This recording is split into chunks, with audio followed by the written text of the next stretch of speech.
that it's literally the notes I wrote, so I would pay attention. The last thing is like, I would be interested in seeing a Hereditary 2 where Paimon is going to high school. Paimon, get off your phone. What did you think about Augustus and the betrayal of...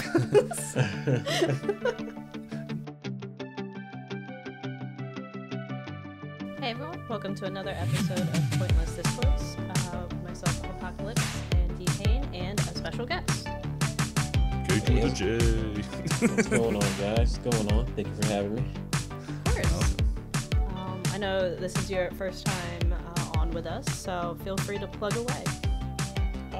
Yes, like I said, my name's KJ. I have my own podcast, J House Radio, which we talk about pop culture, film, games, stuff like that. That's House with a Z, not with an S. And I've known Itisdpayne for a long time, right? It's been years, I think. Actually, This is literally the second, because we recorded another podcast yesterday, and I think they said almost the same thing. Really? I'm like, I'm not that old, guys. It's streamer relationships, but yeah. Yeah, seriously. I think we met on Mixer. Mm-hmm. I think. Wow, it's crazy to think about that. But yeah, I've known Itisdpayne for a few years. And yeah, I'm here. You know. Yeah, Can we have a talk about professional movies. podcaster. I wouldn't say all that, but thank you. I Hey, appreciate it. I'm just saying, when I invited you, you're the only person who's like, so what's the show notes? I'm like, what's a show note? Oh my! I'm People like, do that? Whoopsies. I'm like, I had to look it up. I'm like, I'm gonna send it to me, and then I'm like, okay, I don't even remember what I sent back. I don't even remember if it was readable. He was like, "We don't do that." I was like, See. okay, cool. So like, yeah, just have a conversation, and then as I was going down through that show notes rabbit hole, it was just, yeah, and here's time codes, and here's this of what's on. I'm like, I don't have time to go and stamp every different spur of the moment conversation that we have, mainly because of me. So Nah, it's all good, man. It's all good. But yeah, once again, thank you for having me, guys. Yeah, of Appreciate course. yeah, we've been chatting, then we realized we had to stop chatting because we were talking about the podcast episode of the movie we were watching today. So, and then we started talking about some other films, high class films. Mm-hmm. The Elf, which we reviewed earlier when we're recording this year, but yeah. Well, KJ, we'll have to ask you. It is 2024 when this comes out. So how was your New Year's? What'd you do? For my New Year's, I stayed home and probably watched the ball drop, or fell asleep like 20 minutes before it actually dropped. Yeah, I don't really do too much for the New Year's, honestly. I'm gonna message you at 12:02. Yeah. On in the morning. You mean you already did?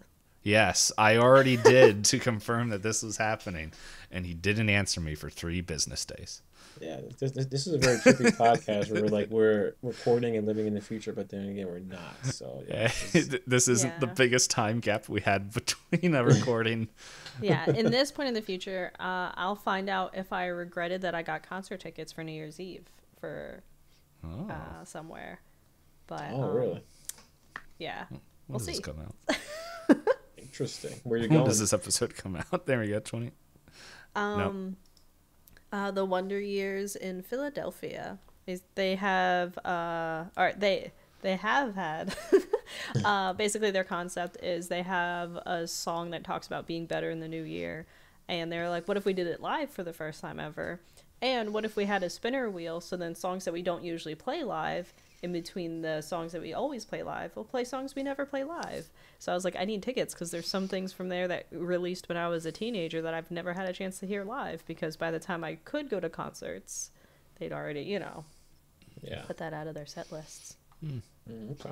I've never seen a TikTok where this music manager, or pretty much set up shows for musicians, had a friend call her, and she was like, can you talk to my client and tell them to not take out the songs that they're known for out of their song list?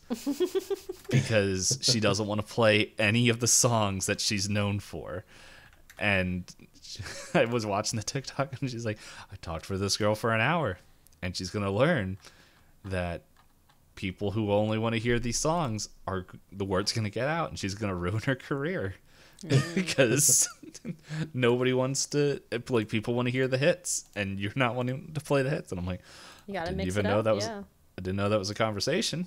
Totally makes sense now that I'm aware of it, but yeah, I don't know. But yeah, outside of past us talking about future us, D-Payne also has a fact for us. Present tense. I heard a fat for us, and I'm like, no, we're not talking about the whale. We did that last week. No pun intended. Yes. So if you guys just clicked on this, whatever, I don't even know what we named this series yet. What's really funny is I said that for this show, that's the episode that we recorded yesterday. That comes out way later, where we will know what it's called, hopefully. But yeah, if you just clicked on this episode because you saw that Hereditary is in the title, that is the movie we're talking about, and we're doing 24 A24 films for 2024.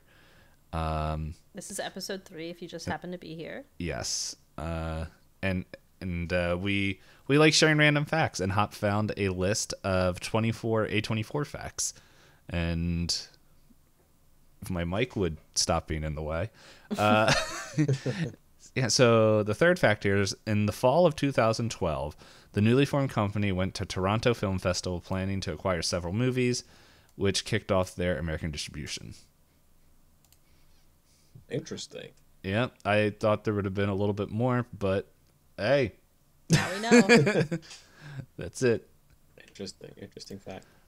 They kind of tell a story, which if you're only here for one episode, I guess you don't hear the story. Oh yeah, it's kind of sequential, right? Yeah, which we jumped yesterday, kind of like in the middle of the whole thing, but Hey, we're yeah. just super prepared. Yeah. And confused. I do have a question. So, K2thaJ, you watch a lot of films, and you were going through the list. About how many A24 films do you think you've seen? If I had to think off the top of my head, maybe about 10, possibly. Okay. And some of them were actually films that I didn't even know was A24, and so I recently looked at their list yesterday, I believe. But yeah, I'd say probably about 10, honestly. So, I think that's more than me before we started this. Really? Yeah, before we started this series, let me see. So I'd say 1, 2, 3, 4, 5. But some of these I did watch because of us doing the horror stuff like Hereditary and Ex Machina. Okay. Ex Machina's later.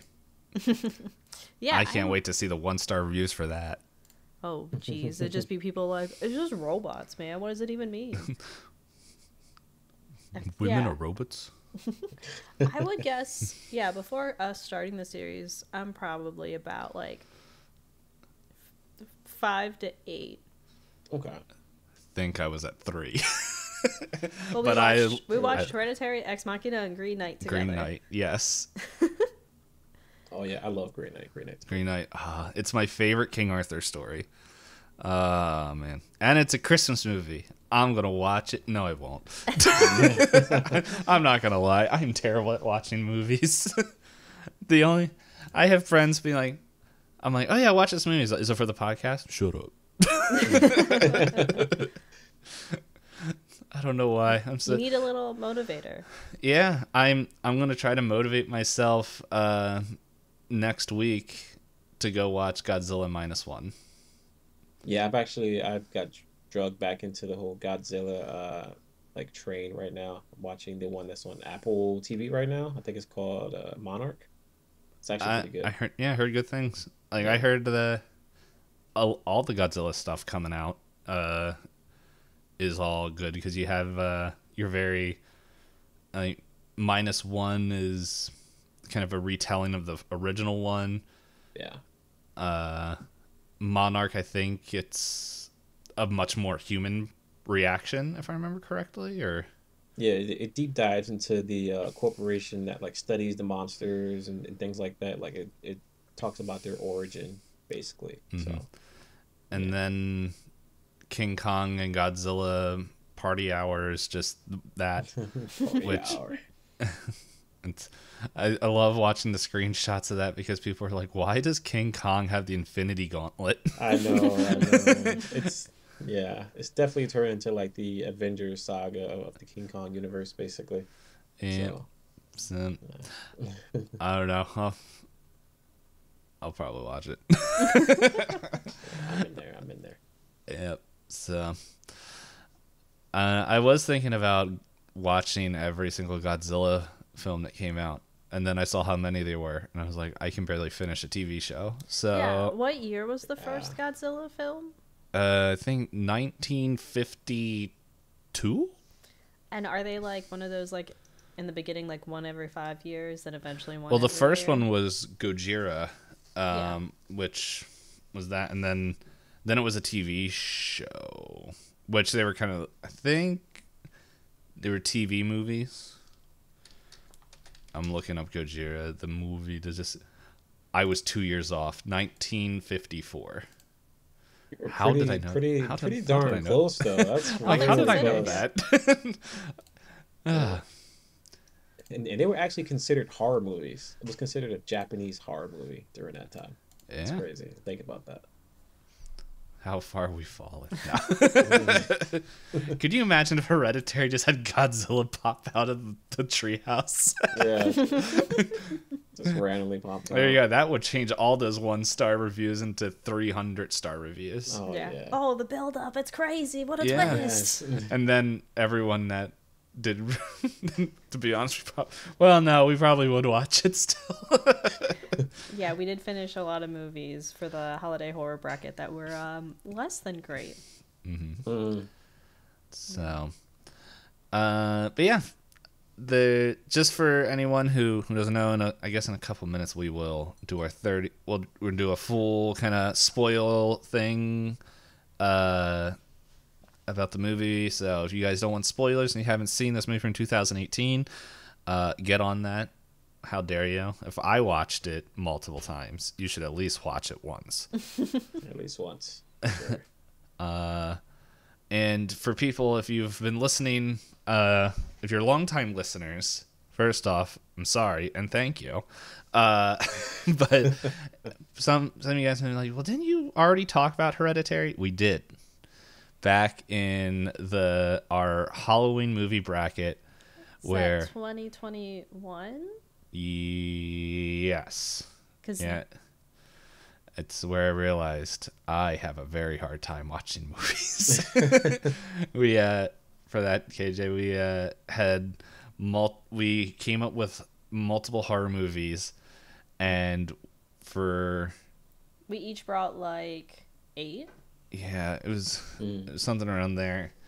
And yeah, so we had 16 brackets, and so it was supposed to be done all within the month of October. We started in September or something. I don't remember when we started. We learned a lot that we are not built for that. Really?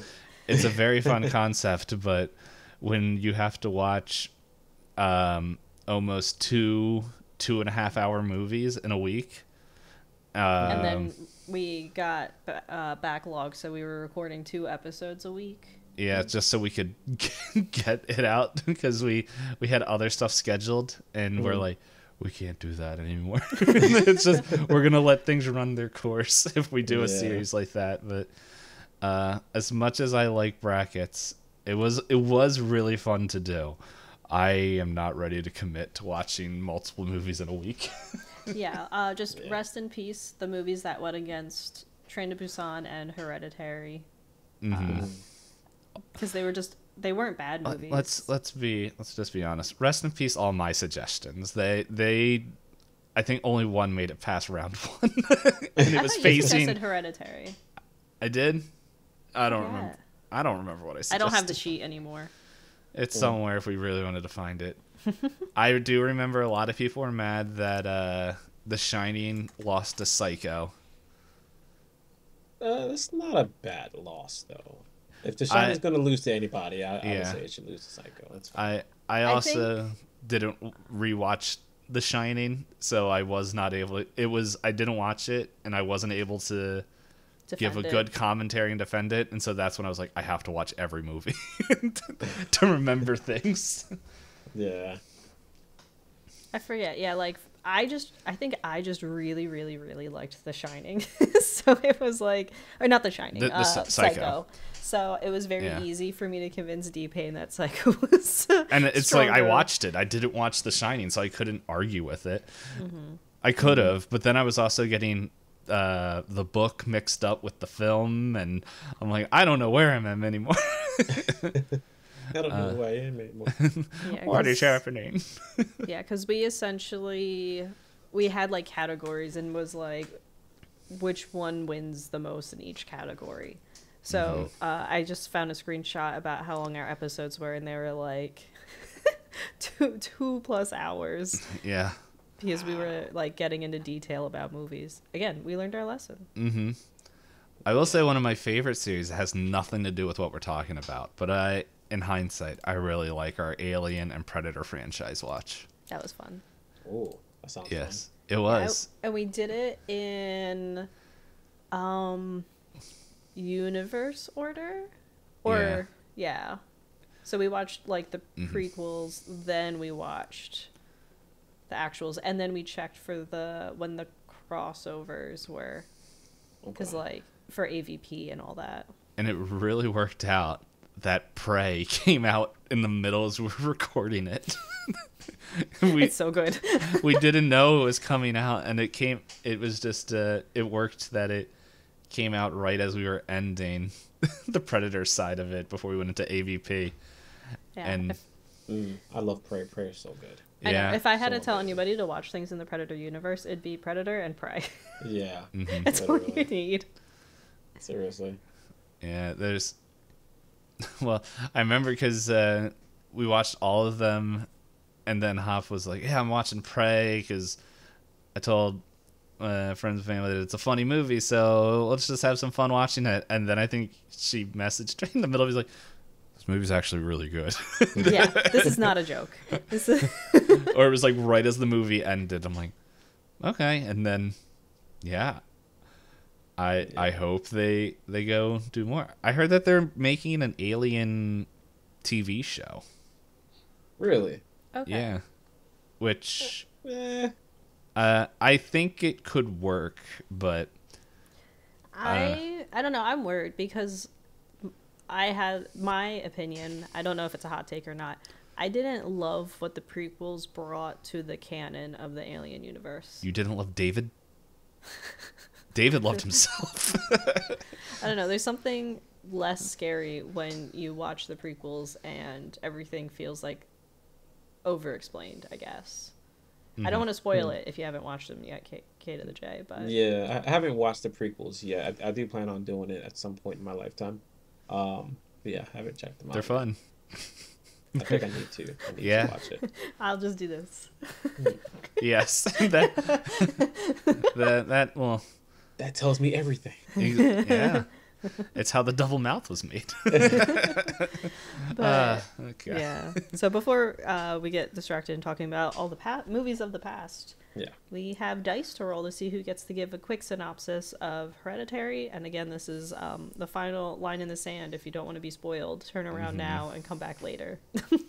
Yes. Okie dokie. I'm going to roll this die, because all my new dice are still in boxes and bags that I haven't taken out. Okay. And people around Easter will be, why are they still in their bags? So what are the rules of the dice? We each roll, and then highest number gives the quick synopsis. Mm-hmm. Highest number? Okay, cool. Sounds good. All right, so I'll start rolling. I don't know why I did this. I looked up and was like, yeah, and I picked up my dice after I rolled it. Didn't look at the number. All I know is I will be very surprised if I go this week, because I rolled a 4. Oh. I got 18. I got a 10. So, Oh, looks like I'm going. yeah. How Yeah. appropriate. Okay, so my synopsis of Hereditary. Woman loses her mom. The entire family goes crazy. That's probably the best one. Turns to witchcraft and calls No. back. Sorry. No, you Before gotta- this, I was You gotta leave mystery. yeah, I was reading so many bad reviews. I shouldn't say that. The reviews are subjective, and the people writing them had their own opinions. But You I can say strongly that. disagree I with will them. say they were terrible reviews. Those people should get some culture. Yeah, it's like, so I guess we were talking about this a bit before recording, and Hereditary to me, I think, is kind of like, when I think of horror books that I like to read, this I would consider like a literary horror, where it's using horror to portray something else. And I think if the viewer isn't willing to read more into what the horror is trying to do, then they get confused, or they're not willing to suspend their disbelief. And I think that's where a lot of like 1-star reviews on Google I was seeing probably come from. They wanted to be like spoon-fed, which like there are plenty of movies for that if that's like your speed. This is not that Yeah. movie. Agreed. Because I know I was talking to a bookseller, and she was like, "Oh, I know you really like this particular horror book. You're really into the horror genre, right?" And I'm like, I have to be very careful when I watch horror, because so many of them use animal death as like a cheap trick to scare people and make you convince people are bad, when you know you could just tell me people are bad via their actions that are not killing animals. But that's my number one thing that I can't stand. So I know like there's scenes in this movie where I was like, "There's a dog." Oh no.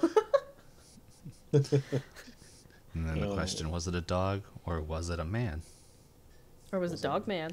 Mm. That's it. Werewolves from London. That's actually what this whole movie's about.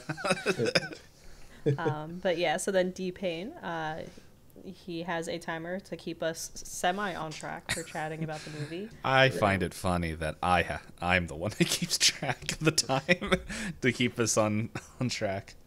Because I'm the one that normally takes us off track. But yeah, so then from here on out, we'll just be openly chatting about the movie. No particular rhyme or reason, and it'll probably make a lot more sense if you've already watched it at least once. Yeah. I always tell people in every podcast, there's the one that keeps everyone grounded. And then there's the one that you're like, I think they need to go get checked out. Hop is the one that keeps us grounded. And there's a lot of times where it's like, is Payne okay? I don't know. I wonder which one I will be today. We'll see. Feel free to bring on all the chaos. Payne loves it. He thrives on it. There we go. And then there's an episode where Hop had to leave early. And it was just two very, well, our guest has ADD and people say I do. I don't believe them. But we went nuts. And for like that was a very long episode. I could imagine. All right. So I'm starting the timer now. Awesome. So I think, K2thaJ, you had a question for us that we were like, let's save that for recording. So feel free to pose it to us again. What is one of your favorite scenes from the movie besides all of them? You took my answer away. We can't just say yes. Yes, everything. Oh, jeez. I have one to start it off. I don't know if it's my favorite, but it's one that I really enjoy. Yeah. It's the first shot where The you're panning. in The whole panning of it, or just The- the miniature? when it's showing her work area. What's her name again? Annie. Annie's workshop, and then you see the house, and it's just this slow zoom on boys' room. Peters. I know their names. And it's just that slow zoom, and then the camera stops as if it's right there in front of the model, and then the dad walks in. And it's just, it still looks like you are watching into this house, and there's little people running around. Yeah, like, I think it does such a good job of making you feel like a fly on the wall for, like, the chaos that ensues, and that is this movie. And I think it also does a beautiful job because they have a lot of different panning shots where it made me feel like I'm the one turning my head. Like it was just like that right speed where you hear the audio cue and you're right. Because when I watched it this time, I had headphones and I was like, oh god, it's left and right. Ugh. Like, I don't have like fancy speakers, so when I watched it the first few times, I didn't really catch that it was like I forget what the word is where they actually sound balanced it between the different ears. Yeah, I think it's balancing. Yeah, It's just balancing. Yeah. Okay. And then because I know like there's mono speakers, which just everything comes out all at the same time, and then there's like stereo. Okay. And then surround sound. And then 7.1 something. I don't know how there's 7 speakers in my headphones. I think they lied to me. Yeah. Dolby surround sound. The one is in your mind. Oh, that's a terrible one. That's Bill Cipher. Hey. And yeah, like it's almost like with the headset on, I had the inclination to turn my head towards what the sound is, because you're like, what is that sound in my ear? And then the camera, like, at the same speed is, like, revealing what it is. Yeah, I didn't realize that I did that. I should watch that with headphones on and try it out, honestly. Yeah, I might have been multitasking, so I had the headphones in. Makes sense. I started to multitask in the middle of it because people started messaging me on Discord. And I'm like, okay, she's freaking out, but I'll answer your question. I think my favorite scene is Peter in the attic kind of really reverting to being a kid again, where he's like throughout the movie, he's like, I'm a cool teenager. I'm doing all the normal teenager stuff. I just respect my parents. I do what I want. And then it gets to the point where he's just like, Mom, please, Mommy, please. Yeah. And I was like, it's such a, like, what's the timeline in the movie? Do we remember? Is it like a week after Charlie's death, or is it? I thought it was everything was in close succession of each other because it starts off. It doesn't give us a date or a calendar. Yeah. But at the same time, it feels that there is more time that passes because near the end, Steve is the dad. Wow. He's when he's starting to get very fed up, he's like, you keep saying you're going out to the movies, and it's when I think it's after she holds the seance and stuff, when he's like getting fed up with her. And yeah, like I knew it must have been a span of time because of the grief counseling in the beginning is like it's her first time there, and then the lady is like, oh, I've been coming for so long, I know about these things about you, this little stinking liar. But but no, just like in my head, I imagine if this movie is prolonged over like months, it can't be that long because he's still in like the same classes in high school, so it's got to be a relatively short amount of time. I was thinking at most a month or like. Yeah, I'd probably say around that time. Seems like it. I think if I paid attention to when she keeps getting calls and stuff about hey, we're getting your artwork and stuff and all that, because there's multiple calls in there, and it about her deadlines. Yeah, and they keep seeming to getting pushed back and stuff. So yeah, I don't know. Yeah, but I was just gonna say it is interesting seeing Peter's kind of how quickly he deteriorates given the pressure, not only from his own mom, but from the voices, as the TikTok audio, the voices.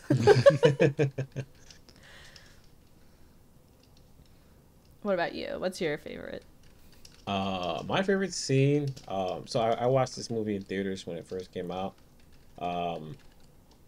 and I think my favorite scene would have to be the scene after the daughter gets her head like blocked off, where I think the mom is grieving. She's crying when she finds out the news, and then the camera just randomly goes to a shot of the head on the ground with the flies on it, and everything, and just kind of speaks into like one of the things that I like about the movie, where like I said, the camera just it sits there, and you just hear the mom crying, the camera sitting there with the flies on it. It looks gross and like disgusting, and it was just very uncomfortable because at that time I didn't know a lot about what the movie was about, and I wasn't expecting that to happen. And then for the fact that it just kept sitting there staring at the head, it made me feel very uncomfortable.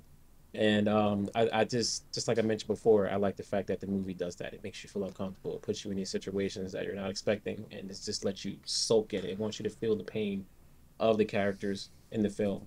So that's one of my favorite scenes, just because of just how shocking it is. Honestly. Yeah. And like along with that scene, I think that whole segment of the reveal, I'll say the reveal of the mother finding out, I think is really so well done, because you have Peter who's in shock, right? And he's laying in bed and he hears from a distance, and he's just laying there, and you hear the muffled cries of the mom as she when she gets in the car.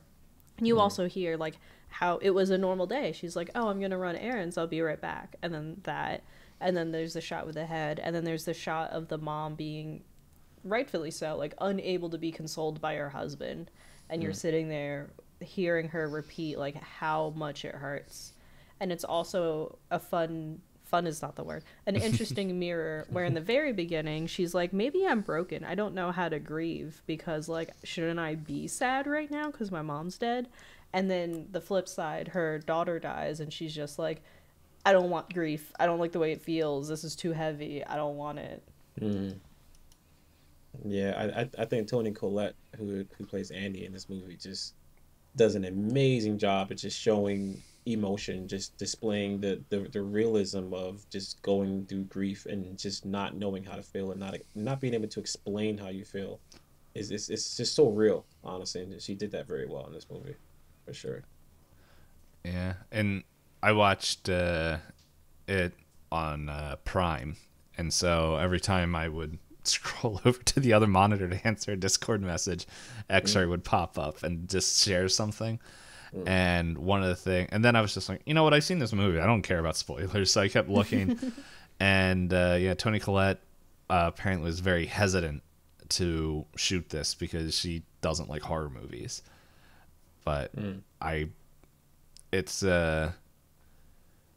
like just her facial expressions are just crazy. Like, Yeah, I can't imagine it not being her at this point. There's two scenes that I guess really stick out. Like, they're closer to the end, when she's doing the seance, and then all of a sudden Charlie's speaking through her, and she just changes her whole demeanor and everything, and everyone's just freaking out until they throw water on her and to wake her up. But then the other one is when she throws the journal into the fire, and Steve catches on fire, and she's freaking out, and then it's just like boom, just like just like her the ties to this mortal coil have been cut. She's no longer Annie. Yeah, for somebody who didn't want to play this role, she did it amazingly. Like, honestly, watching the trailer for the first time before I saw the movie, just her facial expression made me want to watch the movie more, because I'm like, all right, what's going on in here? What is she going through? What is she looking at? It just made it more appealing for me, honestly. And now I'm curious, what was she in before this? Oh, she's in a lot. Yeah. The first thing that comes up, I just see Teenage Kraken, that's coming out next year, or not later this year, or whatever. She is typecast as a mom in a lot of stuff. Not surprisingly so, right? Yeah. Oh, she was in Knives Out. Yeah, I just saw that as well. About to say. Yeah, Knives Out. Let's see. She's in A Krampus. Maybe we should have watched that instead of what we did watch during our Christmas horror movies. She's in Triple X Return of Xander Cage. I never watched any of the other ones. Wait a second. I saw the first one. It wasn't that great. I've seen this Krampus movie. She's in this. Oh, that's the one you've seen? Okay. Yeah. Oh, yeah, there she is. Yeah, she's definitely been around for a while. I haven't seen a lot of her movies, but I think I've seen a few of them. oh, she's in Box Trolls. Box Trolls is lovely. It's a fun movie. It's like the creepy animation, but fun. Yeah, if you go back, her first appearance looks like a TV series in 1990. Ooh. I remember that year. Yeah, Hey, I remember The Thief and the Cobbler. I got in trouble. We're making a joke about that movie with my parents. Oh, she's in The Sixth Sense. I haven't watched that in a while. Really? I ruined that for my very crappy roommate. Because I watched like 2 seconds of it and was like, oh, well, I'm not going to spoil a movie that we're not talking about. I really liked her in Little Miss Sunshine. That's where I mainly know her from. That's one of my favorite films. Yeah, I think I remember her from The Sixth Sense. Now that I think about it, it's probably where I know her from before this movie. Just gotta go back and watch that movie. That's actually a good film. I know her from Hereditary. Wow. Who would have thought? Really? Yeah, Okay, so shocker. I have a question for you guys. Oh no. I'm curious, what was your takeaway as the driving force of the movie, I guess I would say? Like, did you lean more into the paranormal aspects and cult aspects of it, or did you look at it as kind of like a study of people? I'll let you go first, T-Pain, if you want. So you can think of your answer. I have my personal answer, but I don't want to say it, and you guys be like, yeah. Yeah, that too. I Me too. agree. It's really this watch for me. I realized how much of a slow burn this movie is. Where Yeah, because your mind, you're like, oh, the scene, it's gonna come up, my favorite scene, and you're like, oh, it's still got a half hour. And honestly, they don't introduce supernatural stuff until well into like the last quarter of the movie, last third of the movie. Yeah. And which I think is interesting, which I could understand why a lot of people, if they were told that this movie's an amazing horror movie and the first hour and a half of the movie is family drama, to where, yeah, grandma was into some freaky trash, but it's just like, okay, but that's not even touched at all until the last 30 minutes is just like boom, boom, boom. Like, I forgot how fast once it goes, it goes. Yeah. Hit the gas. Yeah. It does. So it is interesting. Because this, I think, if I remember from Hop and I talking, this was our third time watching this. I don't know. I don't know how many times you watched KJ at this point, if you even remember. I think I probably watched it probably about the same, like three or four times at this point. Yeah.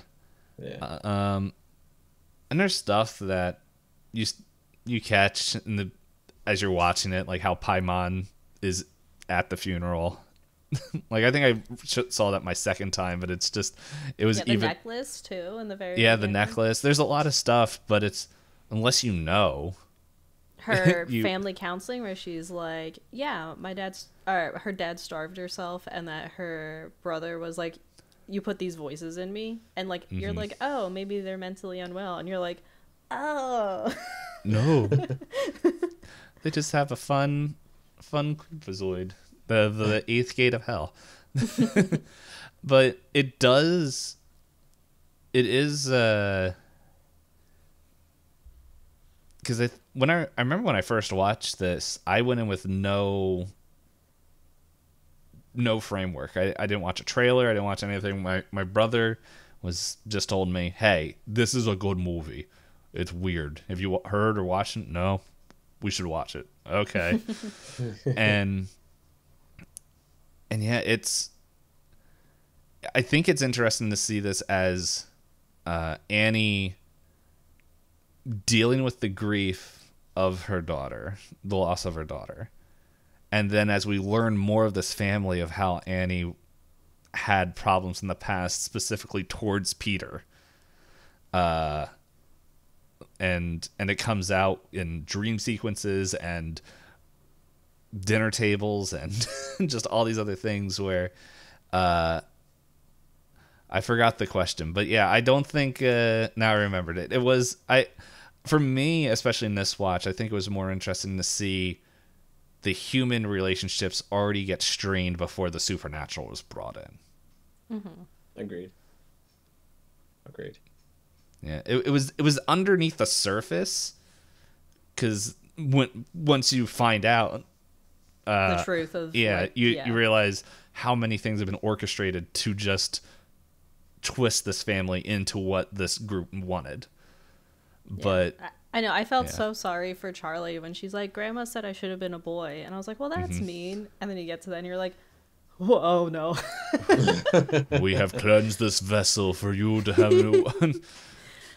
If you still want more time to think, K2thaJ, I'll say my biggest takeaway of the movie after so many watch throughs is, again, this could be from my personal lens and bias, but I kind of, on this watch through, I was like, oh, this is a movie about generational trauma. Yes. Because it's very heavy on the counseling sessions where she admits that she's carrying all this weight and she doesn't know how to process anything, and that she, in her I don't know if in the eulogy for her mother, she says her mother was private, she was particular, she never trusted anything or anyone. And then you watch Annie, when things get stressful, is doing the same exact thing to her own family, where she's keeping secrets from her husband. They seem like white lies at first, but then it kind of just escalates, especially when the poor husband's like, who's Joni? I've never heard you talk about her before. She's like, my friend. And he's like, what friend? When? And it's like Deepay mentioned, the dream sequences about the truth why Peter and Annie basically have never gotten along, and how Annie's like, I'm the provider, this is what I do, he should respect me no matter what. And I'm like, oh, she's perpetuating patterns. I might have been, if it's not clear, I've been to therapy for 3 years, but what? And it's just kind of, or maybe it's with the lens of having been to therapy, where I'm like, oh no, Annie, don't do that to your family. Oh, you're making it worse, Annie. Annie, please. But then they took the generational trauma and tied it into the supernatural by explaining the reason Annie's been so traumatized and estranged from her mother is because Annie's mother had a very different goal and had a very different job than Annie could have ever realized. Because it's so funny to me when you zoom in and you see the picture and just about her mom being the queen. It's like, wow, it's impressive she hid that from her own daughter, but I guess they stopped talking for years, so. That's true. Yeah, I think I would have to piggyback off of that, honestly. This feels more like a psychological horror than a traditional horror film, for me. And what I walk away from with this film is, like you said, the baggage that your family carries can sometimes just really affect your family in a negative way. And like you see from the very beginning how all the mental trauma that this family goes through, it tears down each and every one of them little bit by little bit. There's a moment where Annie is sitting in her art room and she's making a model of how her daughter died with her head on the ground and painting the blood. You know what I mean? It really dives into how people deal with death and loss and depression and stress, and sometimes it's ugly, but that's how you might need to deal with it. You know what I mean? So this is really just like a psychological thing for me. Just how they deal with certain things and stuff like that. So that's basically what I take away from it, honestly. Yeah, So. I thought it was an interesting question because, again, the episodes are a bit out of order, but Deepin and I recently watched Life After Beth, and they introduced supernatural stuff, and I personally felt like it was completely unnecessary. It was supernatural for supernatural's sake. So that's why I was kind of curious how you guys felt about the way the cult is brought into everything. And also, I guess that leads into another good question. Opinions on the ending, because it seems like a lot of people don't like it when I look at these lower rated reviews. I just want to know before we get into serious talk Okay. of how many farts happened while filming that, and everyone just had to I air out the treehouse. Let's do this again. It's like I saw the scene, and it's like my brain. One part's like, man, this is real creepy. This is great mood setting, and then the other thing, I'm just seeing like all these naked people just butts up in the air. I'm just like, what if one just had burritos for lunch? Like, it's all I can think about, and it's just my brain ruins things. I'm pretty sure the director got on the longhorn and said, "Nobody eats beans before they come into this treehouse, please." No Especially beans. because everyone clearly was made to be completely still. Mm-hmm. I Yeah. can't imagine if anyone was a little bit gassy, they wouldn't be like shifting around going, oh no, it's not here. Yeah. There's an actress right behind me. That's how that Barbie movie had whatever Pete, whatever his name is, making the Ken parody song. That's like I could see an SNL parody of that where it's just like in the middle of the cult and everyone's just like just in the background is playing the audio and just one guy's like, oh no, that school lunch man, because I scrolled over the screen. The stinking history teacher, when Peter smashes his face into the desk, is in that room. Really? Yeah, he's in the like. There's Okay. multiple teachers in that cult, and I'm glad that I'm saying this loud enough so that way any of my neighbors, without context, can hear me saying this. But there's that the person who is leading the group that Annie goes to, he's there. Multiple, I think, like kind of teachers and aides and just people that you see in the pictures. But yeah, they're you know who's The not. whole town. Yeah, pretty is much. basically, yeah. The only person that's not in that treehouse is Paimon. He's just happy to be in two scenes. Just Just in a doorway and just on Yeah. a ceiling, you know. You know how it is when you're the eighth king of hell. yeah, just airing out. Sorry, I totally ruined what we were going The vibe. with. Yeah, sorry. No, you're good. Told you. we knew who was gonna ruin this. But Okay, anyway, so overall someone- question. Yes. Opinion on the ending. You can go first this time, KJ or Hop. I went first last time. At first, I didn't like the ending, to be honest. Okay. I think it kind of threw me off with the whole just supernatural thing. It just kind of came out of nowhere. You know, we went from this whole psychological horror and just, you know, just family issues and family drama, and then we just flipped the script completely. So at first, it was kind of jarring. I didn't really like it. Then after I watched it a few more times and tried to connect certain scenes, certain characters, it started to make sense. I just wish they would have went about it a little differently. Maybe brought it in a little earlier. Maybe sprinkled it in a little earlier. I don't know how, but I just think that I don't. It's not that I don't like it. I just think that they could have done it a little differently, a little better, because it did come off very jarring. You know, it's like, hey, this movie is about comedy and love, and wait, hold up, it's actually a horror movie. You know, it's just it was just weird how they went about it. That's just my opinion. Okay.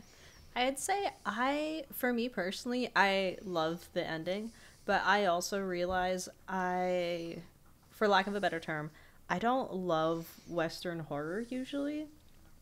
And I say that as an example because I remember my boyfriend was like, hey, I kind of want to watch Ringu before DBD put the characters into the game. Because I think DBD used characters that were much more closer to Ringu, the Japanese version of the ring, versus like the Western adaptation. Yeah. And the way that the Ringu ends gives me similar vibes to how Hereditary ended, where it's like vague. And for me, I personally find that a lot more impactful, where it's kind of open-ended in a way that I'm like, is this the end of the world? Is this the end of that town? Is the family complete? What riches do they earn? And it leaves me like worried. And for me, that's like a more interesting feeling than having I think I like that they were able to get me to feel those things, but I don't disagree with you that like the supernatural, and D-Pain kind of alluded to this, where everything doesn't get really connected for you until really late into the movie, all things considered. Yeah. Like if you're expecting the paranormal, you're sitting and you're waiting and you're waiting and you're waiting. And if you're really enjoying the psychological, you're like, when did it flip? Because it just like Yeah, exactly. in the blink of an eye, you're like, oh, suddenly everything is supernatural, nothing is psychological anymore. Yeah, that's But true. then there's also the whole, I find it an interesting connection between the two, where I guess in a way for me, it's like, how long has it actually been supernatural?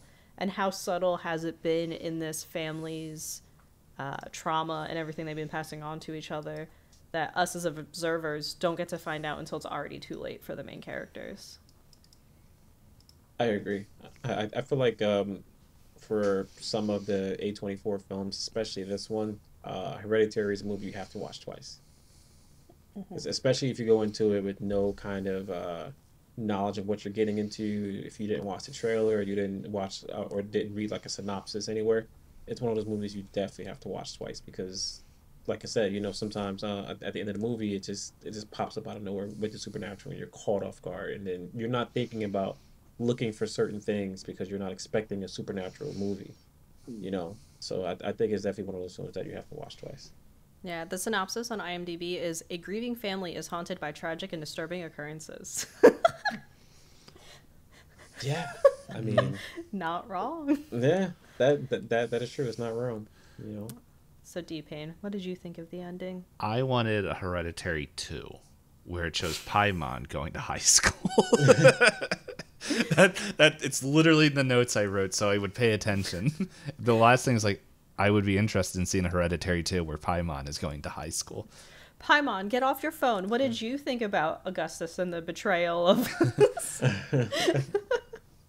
And then, I don't know, because he's like, he promises wealth and gold, I'm just imagining him just being Kaiba from the Yu-Gi-Oh! Abridged. He's like, whatever. It's like, I don't need to listen to you. I have money. I always, like, as a kid, I just ran with the storylines in Yu-Gi-Oh! And now as an adult, I was like, Kaiba owned an island and forced a bunch of children to fight on an island. Why did he do that? Because he had to win. I don't know. I never watched Yu-Gi-Oh! All of my Yu-Gi-Oh! Stuff is from stuff that did not age well from Yu-Gi-Oh! Abridged. But Other than Paimon going to high school, Electric Boogaloo. I think it'd be buck wild. You just, everyone just be buck naked. yeah, that, and then or it's just like, we need to have a parent teacher conference, and it's just Annie constantly like holding her head, just like Okay, so now that I once again ruined the vibes. No such thing. No such thing. It's I like the ending, and I think on this watch, something that was really driven home to me was this family didn't have a choice. It was determined, and this cult was going to do everything they could to make sure that everything was done. One of the things I didn't realize until this watch, and it's a 2-second scene right before Steve gets home, and it's revealed that Grandma's in the attic, is that Steve gets an email saying that the grandmother's grave has been defiled, and it shows pictures of it's been dug up. And we see that scene, I think, right after, or it's at the same time when Annie finds Grandma in the attic. And so but I like how it's just slow burn, and then just boom, 30 minutes of holy crap, what the heck is happening? Where another thing I wrote is like Annie's going to be in the next Spider-Verse movie with the way she's running around on the walls. But it has all this intense stuff, all this very intense imagery, to where Peter's just shell-shocked of just everything going on, and then just what breaks him out of it is naked old people in the attic that makes him jump out of the the attic. And then it's just the nice. I always like this shot as well, where it just shows the shadow or his soul leaving the body, and Charlie Paimon entering, and it is very different the way they're observing it. It is just very strange, to where part of me is like, it would be nice to have more information on what's going to happen, but I think it's just eerier and more unsettling, the fact that the whole scene of the transferring of the ownership of the body, Annie just, it is a little bit goofy, but her flying up into the treehouse, and then once again it's a little bit of a symmetry of how the first shot was done, where the wall is taken out and we're looking inside the treehouse, kind of how like we're looking inside the house with the wall gone, and there's no music, there's nothing there. All we have is the chants and the heralds of Paimon entering the body, as we slowly zoom out, as the music slowly comes back in and swelling. I think the purpose of its confusion and unsettling emotions is the purpose, and I think it does it very well.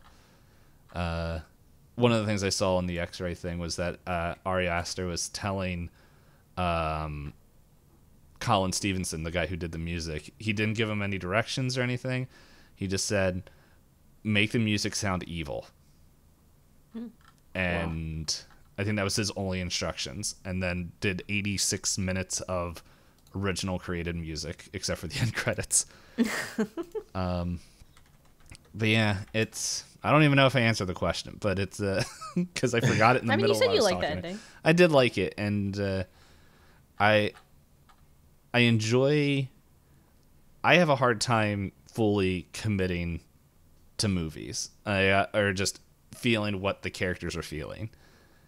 And every time I watch this, by the time I get to the end, it's just it pulls me in of just, oh. So I'm interested to see more of this, his movies, Ari's movies. Yeah, like we do have, he directed Midsummer, right? Yeah, he did Midsummer. I have his IMDb up. Let me scroll down. Yep, he did Be As Afraid. And a lot of shorts. Hereditary was his first non-short. Yeah. Yeah. Impressive. Mm-hmm. Yeah, Midsummer was a very trippy movie, man. Yeah. Okay.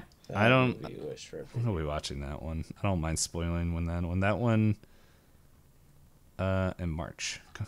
That's when that one's coming out. So. Did you guys actually talk about Midsummer already? No. We haven't watched it yet. So that's on our list. That's gonna be interesting. Yeah, when you guys talk about that one, let me know. Yeah, when putting together the theme, like there is a loose theme of the movies that we're watching, and the beginning of this is all kind of family or found family based movies, just from the description, because a lot of these I didn't watch. And the reason why Hereditary is coming out when it does is that it's actually my dad's birthday. Oh, really? Spicy. It worked out, but also I didn't start the whole thing there, but it was just it made me laugh. Where I'm just like, all right, he's not gonna listen to this, and I don't really see my dad and Annie. But one thing that I thought was interesting, this is something else that I saw over the movie, is that when they were writing this, by the way, the 30 minutes are up, so we can move forward after I say this, but Okay. In all this, they wanted to give, I'm trying to remember exactly what it was, but they wanted to give the sense of symmetrical shapes and stuff. So I believe the first one was Charlie, Annie, and Peter, and they were a triangle. And they were saying it's not very stable. Steve, when he enters that, it changed the triangle to a square, which she's the grounding of that family, and brings a lot of stability, and just helps a lot all the kids, because Steve, up to the pretty much the whole movie, is just trying to help Annie. Someone's texting me. And trying to help Annie, making sure Charlie's okay, making sure, and then we really see it near the end when he's pretty much saying, I'm taking Peter and leaving, and then it doesn't really happen. But with Charlie gone, it changes it back to a triangle where it's that stability keeps coming in, to the point where the catalyst, one could say the seance was the kickoff, but really once Steve was out of the picture, that's when Annie is completely gone. Everything in the house is just everything that can potentially stop the plans of bringing Paimon back is just done. And so I thought that was a little bit interesting thing, or I shouldn't even say back, I guess to the world. But there's that, and then the other thing, I know I mentioned this yesterday, but the other thing I thought was really cool is that Ari Aster wrote complete backstories for every single character in this movie.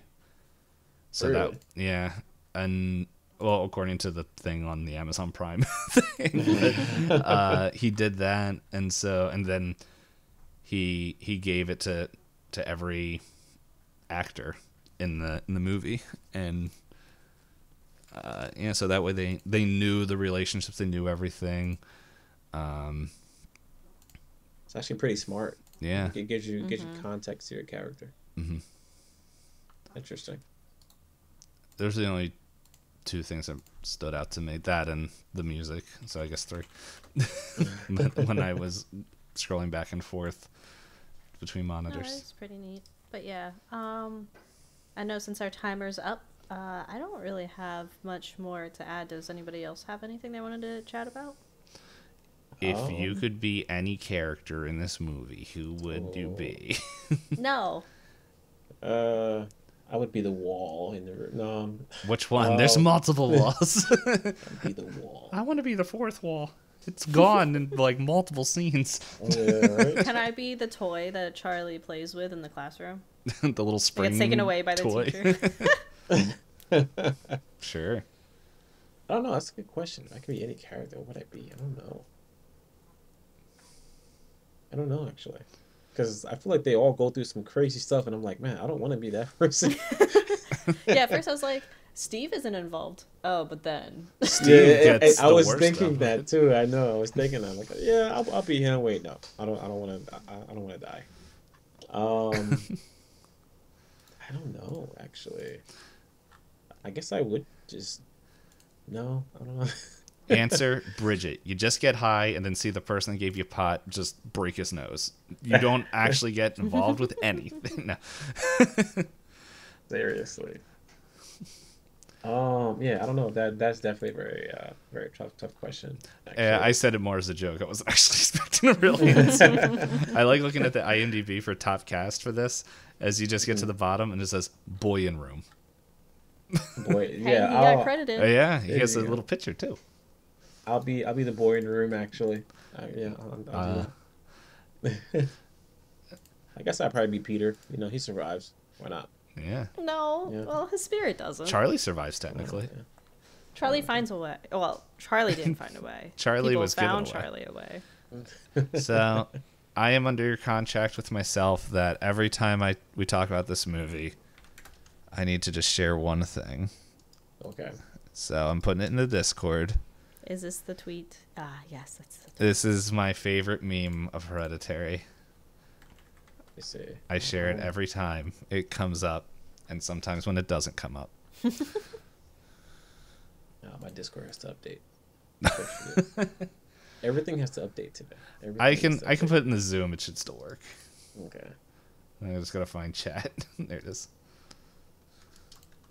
It should just take you to a browser window. Opens. Oh wow. What a meme. That's so messed up. So this meme is there's a trend going around on Twitter where they would take 4 pictures and it would make a full picture when put together. This one is I think the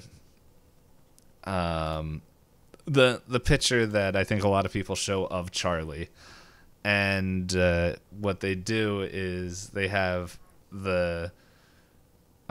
the 4 pictures, the 2 on the right and the bottom left are normal, except on the first picture in the one corner is her head is disconnected from her body. And so I probably shouldn't laugh as much as I do every time I see it, but I do. I'm You pretty just sure do. the actress is laughing. I'm pretty sure she's laughing too when she sees it. I send it to her on all her socials. I don't actually know anything about her, so.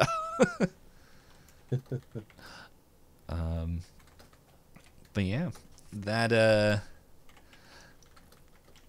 there we go. That pretty much brings us to the end of Hereditary. Awesome. Yeah. KJ, it was good to have you on. It's funny, like looking through our list as we were looking for guests, because we asked I think 1 or 2 other people, like, hey, would you be interested in Hereditary? We understand it's pretty intense, and they both said no, and I'm like, oh, maybe we do that. And I was clicking through, and in a file that we had tucked away of guest we want on the show, your name was there, and it was like, for what? Horror. And I'm like, hold on, I think I know a guy. Yeah, I mean, yeah, definitely. If you guys have any other shows that you guys need a guest for, especially when it comes to horror, definitely give me a ring. We'll Hey, definitely keep in mind. when we do our holiday horrors too, we'll get you to watch Ginger Dead Man 2. For sure. For sure. No, but no, we definitely would love to have you back on. Thank you once again. And you guys want to check KJ out, all his links will be in the description, whether you're watching this on YouTube or listening to this on whatever audio app there is. Because I For lost sure. track of what they're on now. We're everywhere. Just look at everything. Yes. Just yes. Well, we did have another podcast that pretty much used the same exact name as ours. It just put podcast at the end. And was it that they put podcast or the? I can't remember, but we were, I don't even know how I don't remember if it was Hop or I who found it. We're just like, what the heck? But it was pretty much a bunch of Gen Xers just sitting in couches and getting drunk, I think. I'm just rambling. Yeah. And then I don't even know if they still do their podcast, but I'm too lazy to look it up. So That's okay. it would be funny. It was just if people are like, go to their podcast, like, this doesn't talk about Hereditary at all. But yes, thank you KJ, and thank you everyone for watching, listening. Yeah, feel free to leave a comment, leave a review, whatever. We'll see it, and well, we'll shout you out on the show. It will probably be a month after you put it, judging by our recording schedule. But don't worry, we will see it eventually. Awesome. So, yeah, so that's it, and yeah, see you next week. Oh, what are we doing? Well, it feels weird saying next week because we're not recording this next week, but the next week for you guys, we are doing Moonlight. What was it? The 2018. I know we got lots of awards because you did that as a fact. Yes, but we don't know that in current tense. Yeah, I'll repeat it. I remember it. I'm trying to remember what year it was. But it was the Academy Award winning. This is like when I actually paid attention to a lot of movies. I want to say 2017, but I could be wrong. I'm trying to find the list where it told us. It was in the fact list. Yeah, I was trying to find the fact list. It doesn't tell us. It just tells us the 89th Academy Awards. When it was would have been fact 12. Yeah. Oh, but you're saying what year? Yeah, what year is it? 89th.